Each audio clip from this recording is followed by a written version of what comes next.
Bonjour à toutes et à tous les gars, j'espère que vous allez tous très bien. Aujourd'hui on se retrouve pour une toute nouvelle vidéo. On a un marché crypto plutôt dans le vert, on a le bitcoin qui pop un petit peu, on vient de passer les 66 000 $. Donc on est en train de réaliser notre scénario avec notre target aux 70 000 $, avec notre tiers qui est le high de lundi dernier. On devrait aller le chercher probablement dans la journée ou bien demain. Dans tous les cas pour le moment on est assez bullish, on laisse quand même pas mal de liquidités derrière nous. On a notamment les equal low et le support. On ira voir bien évidemment notre scénario sur le Bitcoin, on ira revoir un petit peu tout ça. Avant-hier, je vous ai partagé un scénario un petit peu plus bearish, on pourrait aller un petit peu plus loin. Je vous invite à aller voir la vidéo directement. On a vu une corrélation justement sur le S&P 500 qui pourrait nous emmener à un retracement un petit peu plus violent. Dans tous les cas, on va surveiller ça, mais on a quand même des altcoins qui sont sur des très bonnes zones d'achat à long terme. Et même à court terme, j'ai presque l'impression qu'on a posé un bottom sur certains alts. C'est pour ça que ça m'amène un petit doute quand même sur mon analyse sur Bitcoin, bien sûr, vu qu'on a tous ces altcoins qui ont potentiellement posé un bottom. Dans cette vidéo, on ira voir le Bitcoin, bien évidemment, le Solana, ainsi que le RNDR. Donc demain, on ira voir l'action d'NVIDIA. Ça peut être intéressant justement, parce qu'en l'occurrence, lorsque NVIDIA pump, on a toutes les cryptos IA qui vont pump derrière. Donc ça peut être intéressant justement d'essayer de trouver le bottom sur l'action d'NVIDIA. Donc on verra ça demain. J'espère vraiment que la vidéo vous plaira. C'est le cas, n'oubliez vraiment pas de la liker et de vous abonner, ça m'aide vraiment énormément. Ainsi que de me rejoindre sur mes autres réseaux sociaux, également en description. Je vous souhaite un bon visionnage les gars, allez on est parti. Et donc voilà, donc pour rappel, on a toujours ces liquidités au sud, au niveau des 59 000 $. On pourrait potentiellement venir chercher le niveau des 57 000 $. C'est quelque chose qui est possible. On a toujours ces equal low ici qu'on n'est pas venu chercher, qu'on est venu conforter justement le support des 59 000. Maintenant, on a quand même une certaine accumulation qu'on pourrait noter, donc avec un Sync Climax Automatically avec une tiers juste là. Donc c'est une target qu'on a, mais on a une target un petit peu plus haute ici dans la supply, ici au niveau des 70 000 $.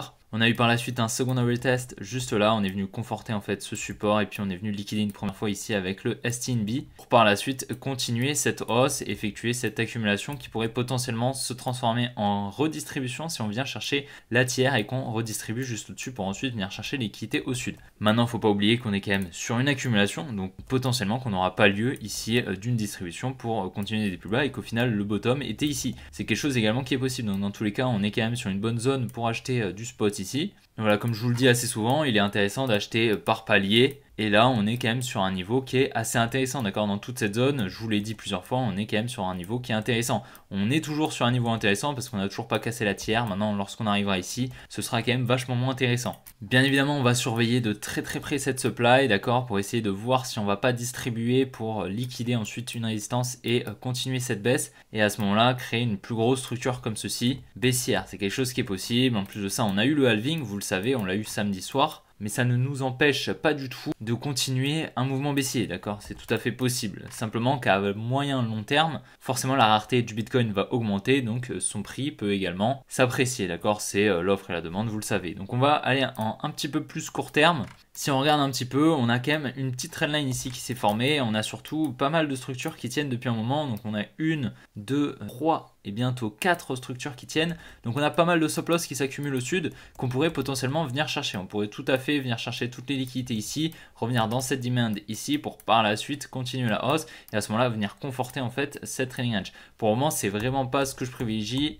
mais on voit quand même qu'on a pas mal de liquidités au sud. Donc il faut quand même les prendre en compte. Si on regarde un petit peu plus en lower time frame, je pense qu'on est assez bullish et qu'on va venir tranquillement casser ce high. Pourquoi? Parce qu'ici, comme on peut le voir, on vient créer un order block ici. Donc tout simplement un mouvement baissier dans une tendance haussière. Donc ça veut dire que tous les ordres ici qui ont été injectés pour réaliser ce mouvement baissier sont en négatif actuellement étant donné que le prix est au-dessus de la première injection d'ordre baissière. D'accord? Comme on peut le voir ici on a commencé à injecter des ordres baissiers. Et bien le prix est au-dessus. D'accord? Donc ici on avait des ordres en négatif sauf que ici on est revenu comme on peut le voir dedans. On est revenu avec un mouvement baissier. Ça veut dire que les ordres en négatif étaient actuellement ici. Les derniers ordres en négatif étaient ici. Étant donné que là on a profité de ce mouvement baissier pour revenir dans ce mouvement afin de fermer les ordres tout simplement. Et puis ensuite on est venu réaccumuler ici avec une distribution ici, un Bank Climax Automatically, Secondary Test et Uptrust juste ici. On est venu chercher la tiers et on est venu réaccumuler juste là avec un Sync Climax Automatically, un ST, un STNB et un Spring. Juste là, donc deuxième liquidation de l'accumulation, la première ainsi que le secondary test, le Sync Climax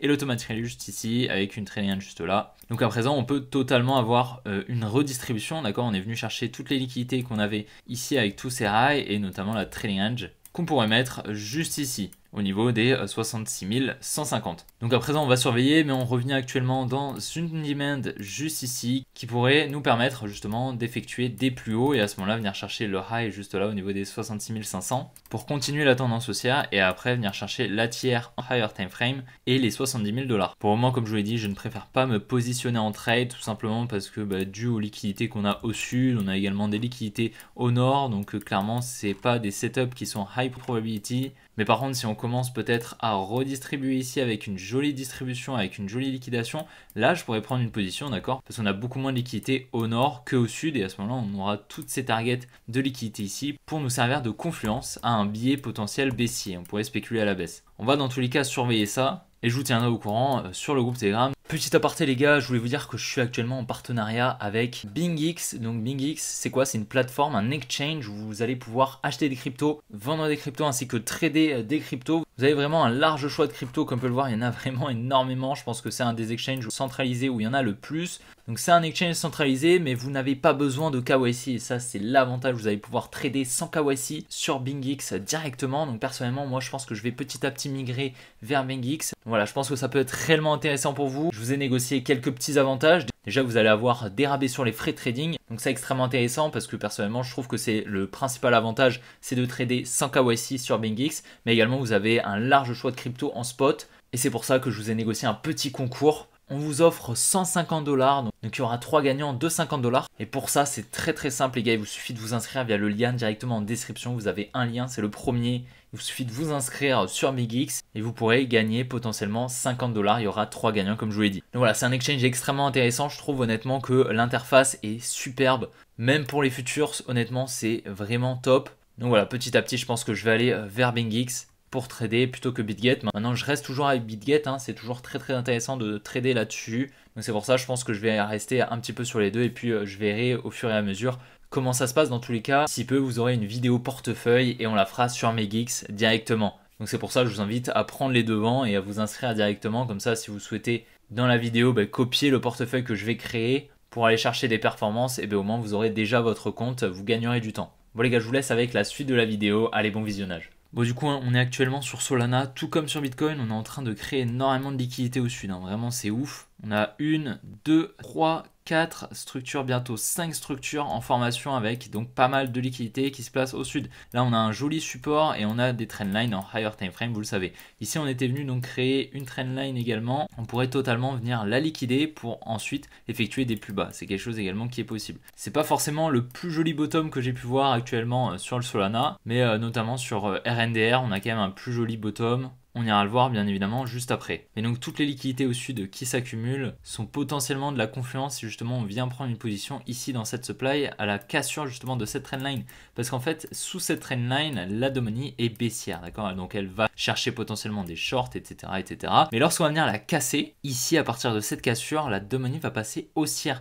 Et à ce moment là elle va injecter des ordres en achat. Ici comme on peut le voir on est en train de créer en plus de ça une résistance qui serait pour la money de la confluence sur son biais haussier qu'elle a, si justement on vient casser à la fois la résistance et la trendline baissière. À ce moment-là, elle irait injecter énormément de positions en achat ici, ce qui permettrait à la smart money d'effectuer un transfert entre la main forte et la main faible. Je vous le répète assez souvent, donc ici on pourrait potentiellement avoir une position qui se créerait. Si en plus de ça on vient laisser toutes les liquidités au sud, ce serait super beau. Dans tous les cas, c'est vraiment pas les plus beaux bottoms que j'ai pu voir. Les plus jolis bottoms, c'est des jolies accumulations ici, on vient chercher toutes les liquidités, d'accord? Là c'est un petit peu l'inverse qu'on a fait. Comme vous pouvez le voir, on est venu liquider une première fois donc toutes les liquidités qu'on avait, donc pas mal de momentum parce qu'on est venu récupérer beaucoup de liquidités, puis ensuite on est venu créer un support et puis on a commencé à monter comme ça en laissant toutes les liquidités au sud. Donc ça en général c'est quand même un setup de redistribution qui est en train de se dessiner où on va venir donc créer de la liquidité, tac, monter un petit peu en escalier en laissant tous ces lots et puis par la suite on va distribuer et venir chercher toutes les liquidités. C'est comme ça qu'on avait pu prendre un trail très récemment, c'était sur Bitcoin et puis on avait distribué tout en haut. Donc ce serait super intéressant d'avoir une jolie distribution ici qui nous permettrait de prendre une position là avec une target sous ce lot ou même peut-être un petit peu plus bas en fonction justement de ce qui va se dessiner sur Bitcoin également. Donc nous pour l'instant on va attendre donc la liquidation de cette résistance au minimum et puis également la liquidation de cette trendline avec potentiellement un retour dans cette supply au niveau des 167 $ qui serait pour moi assez intéressante justement. Si en plus de ça on vient chercher une bonne zone sur Bitcoin d'un potentiel retournement, ce serait intéressant de chercher des shorts sur le Solana qui viendraient en confluence de notre analyse sur Bitcoin. Contrairement à Solana, sur RNDR, on a quand même un setup un petit peu plus intéressant. Donc ça faisait un moment que je vous avais partagé ici cette demand juste là au niveau des 7 $ à peu près. Donc voilà, c'était un point d'achat que je vous avais partagé. Pour moi, il n'était pas intéressant d'acheter lorsqu'on était ici. À partir du moment où on était venu chercher la tiers et les liquidités ici, il était beaucoup plus intéressant d'acheter. C'est exactement ce que je vous avais dit. Donc je vous avais partagé ce bloc institutionnel baissier, cette demand baissière qui avait pour nous de l'intérêt pour potentiellement acheter en spot. Ici, c'est beaucoup plus intéressant ce qu'on fait sur le RNDR, parce qu'ici, comme on peut le voir, on a cette grosse mèche de liquidation d'un mouvement baissier où on est venu libérer énormément d'or, donc on a eu pas mal d'impulsivité et pas mal de momentum avec cette grosse mèche. Ensuite, on est revenu chercher les liquidités juste en dessous, on a effectué un gros mouvement baissier, pas mal de momentum, donc on est venu changer la structure juste ici une première fois, et puis ensuite on est venu en higher time frame, casser la structure juste là. Donc assez joli, avec pas mal d'impulsivité, donc ça c'est top. Ensuite, on est venu créer un petit peu de liquidité, comme on peut le voir avec ces lows ici, on est venu accumuler juste là, et puis ensuite on a effectué un mouvement haussier. Ici, on a pas mal de liquidités qui se créent avec des equal high, et donc c'est pour ça qu'un mouvement haussier sur le RNDR est beaucoup plus pertinent que sur le Solana notamment, ou même sur le Bitcoin qui crée pas mal de liquidités au sud. Honnêtement, le RNDR est beaucoup plus clean. Honnêtement, ça m'étonnerait même pas qu'on ait une grosse accélération haussière dans les prochains jours sur le RNDR. Honnêtement, avec toutes ces liquidités qu'on est venu créer durant la descente, ça nous fait accumuler énormément de stop loss au-dessus de tous ces highs en fait, et donc ça pourrait nous effectuer une grosse accélération haussière due à la libération de tous ces genres en achat qui sont des sorties d'ordre en short. En gros, la Domini est venue vendre avec un stop loss juste au-dessus, et en gros un ordre de sortie lorsqu'on va venir sortir d'un short. Ici en fait, lorsque le prix va venir, ça va émettre un ordre en long sur le carnet d'ordre. Donc ça va tout simplement effectuer une accélération haussière avec la libération de tous ces stop loss tout simplement d'ordre en short. Et donc on pourrait avoir un gros mouvement haussier qui se crée sur le RNDR. Donc moi personnellement, j'ai rechargé un peu de RNDR juste là lorsqu'on était ici. J'en avais acheté un petit peu également ici. Donc là actuellement, je dois être en léger positif avec un prix moyen d'achat juste là, mais ça m'étonnerait vraiment pas qu'on ait une accélération haussière. Maintenant, si on a un plus gros retracement, on va se mettre un petit peu en higher time frame. On pourrait venir chercher un petit peu plus bas, hein, par exemple cette demand ici qui est assez pertinente. Maintenant, c'est vraiment pas ce que je privilégie. Parce qu'ici, si on regarde un petit peu les demands, ce qui se passe avec la mitigation, donc ici, on vient avec un mouvement baissier revenir dans celui-ci. Avec ce mouvement baissier, on revient dans celui-ci. Avec ce mouvement baissier, on revient dans celui-ci qui était revenu dans celui-ci. Et donc avec ce mouvement baissier ici, on revient dans celui-ci qui était revenu dans celui-ci, dans celui-ci, dans celui-ci, dans celui-ci. Et à présent, on revient avec ce gros mouvement baissier. Ici, on revient dans cette demand, juste là, dans ce mouvement baissier, dans cette plus grande tendance haussière. Donc c'est pour ça que j'ai la potentielle hypothèse que ce lot soit protégé ainsi que celui-ci. Donc c'est pour ça que je me suis positionné et que je trouve ça assez pertinent. Maintenant, on n'est pas à l'abri potentiellement de venir effectuer la mitigation un petit peu plus profondément dans cette demand si justement le Bitcoin s'amène à effectuer un plus gros retracement. Maintenant, c'est vraiment pas forcément ce que je privilégie. On est venu passer haussier,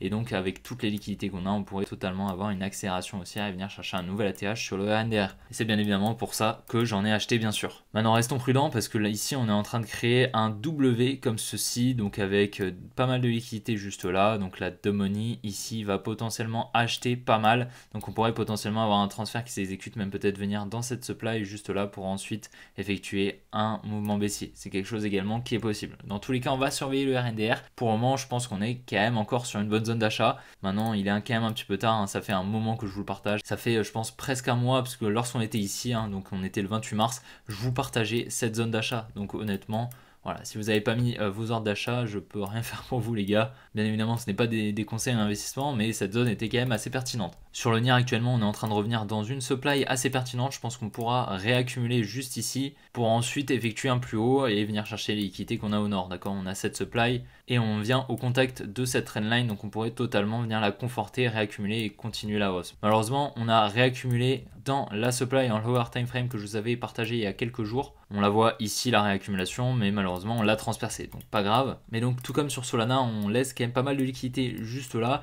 donc à surveiller bien évidemment comme sur les autres cryptos, mais le NIR est revenu pareil dans une très bonne zone que je vous ai partagé il y a un moment. C'était il y a au moins un mois. Je vous ai partagé cette demand ici, lorsqu'on devait être ici. Voilà, c'était à peu près comme sur le RNDR, on était à peu près là. Et donc ça fait plus de 20 jours que je vous ai partagé cette demand. On est revenu parfaitement dedans et on a bien rebondi. On devrait continuer ainsi, hein. Depuis la demand, on est à environ 44%. Donc si vous aviez un point d'achat rien que dans la demand, vous serez déjà à presque 50% de performance en un peu plus d'une semaine. Donc en higher time frame, on a toujours donc cette supply ici au niveau des 11 $ qu'on pourrait totalement venir chercher, comme je vous l'ai dit. Maintenant, tout comme sur RNDR, ça dépendra pas mal aussi de ce que va nous faire le Bitcoin dans les prochains jours. On va surveiller ça, également ce qui va se passer sur le S&P du côté US. On pourra aller voir ça avec Nvidia demain. Ça pourra être assez intéressant.